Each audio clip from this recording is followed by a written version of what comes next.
Greetings and welcome to the third video on my new political YouTube channel, Citizen Matt. Now, what I want to talk about now is something that happened to me this week that kind of disturbed me a bit. And what happened is I was on Facebook and I got a message from a friend of mine called Aram. And Aram's a young Armenian lad, well into his football, decent kid, who I met when I was travelling through Armenia in 2014. And he basically was getting in touch to say, "Hi Matt, how are you? Sorry I haven't been in touch for a while, but I've been on national service." And I said, "Oh right, how was it?" And he said, "Oh, it was great. I was in the tank regiment."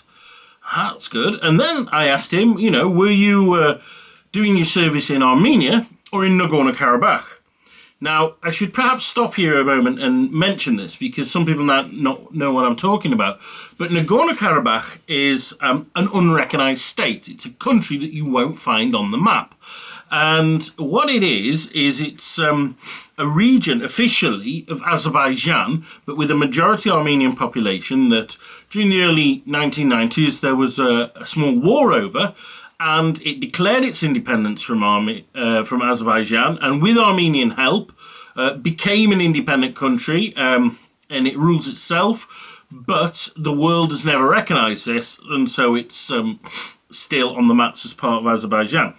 And anyway, that Armenian connection would explain why an Armenian doing national service might be there, as well as their own country. And he said, "Oh, I was in Nagorno-Karabakh." And I said, "Oh, how was it? Because when we went there, we thought it was great." And he says, "Well, haven't you heard?" And I was like, "No." "Heard what?"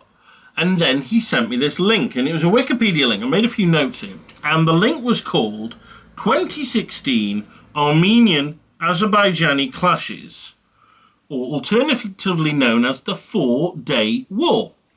And what it was saying about is that between the 1st and the 5th of April this year, so, about 3 months ago, essentially 3-4 months ago, there was a war for 4 days between the Nagorno-Karabakh Defense Army and the Armenian Armed Forces on one side and the Azerbaijani Armed Forces on the other. And in this conflict, according to the US State Department, around 350 people died.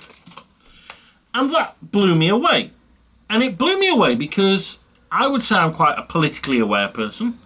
I listen to Radio 4 every day as I'm going into work. I read a lot of news on the internet. I talk about politics a lot. And I'm particularly interested in the politics of countries that I've been to and found interesting. And Armenia and Nagorno-Karabakh definitely fit into that category. And yet I'd never heard of this. And I thought, well, I don't know, maybe I was away for those 4 or 5 days. So I know what I'll do. And I asked my friend Neil at work, who is also very politically aware. I said, "Have you heard about this?" And he said, "No." And anybody asked, nobody had heard of it. And that just staggers me because there's been a whole war that no one's heard about.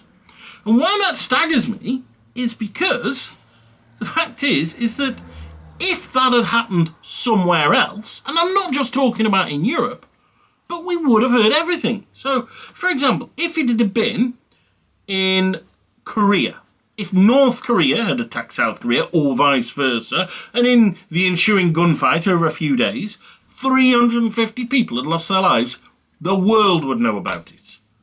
There'd be documentaries on how Kim Jong-un is Dr. Evil and everything, right?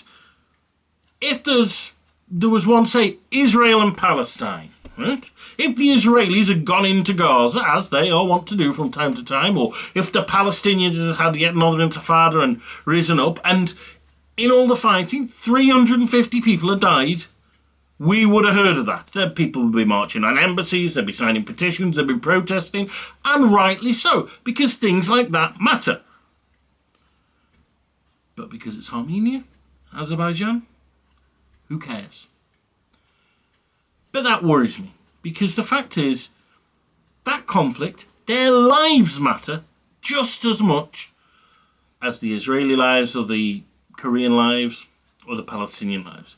And I use those two examples because I think they're apt. Because the fact is, The Korean division is not a border between countries officially recognised. It's an armistice line from a war, just like the Nagorno-Karabakh one is. Similarly, if we look at Israel and Palestine, Palestine is not an officially recognised country, and the borders between it and Israel, they are not officially recognised in international law.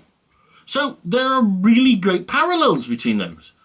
But those ones are important, and the Armenians aren't. And that concerns me. One reason it concerns me is because the BBC, who I pay as a taxpayer to be unbiased, should be reporting this. And what I did, I thought, well, I'm going to go on the BBC website to see, what's on there. There was not a single article about this war that happened 3 or 4 months ago that nobody's heard of on there. It just wasn't even mentioned. It wasn't even a brief news report saying, oh, there was a few border clashes. Or at least if there was, I couldn't find it, and I looked pretty hard. The only thing I found was was a recording of a radio programme where they talked about it briefly in amongst other issues. And so, I don't know, maybe I'm saying, does that concern you just as much as it concerns me? And, why do you think, why are they ignoring this one? Why are they ignoring, let's be honest, it's a serious issue. There's a country, even forget this war, there's a country for 20 years almost that's existed independently and is not recognised. Why does nobody care about that? Because it ain't the only one.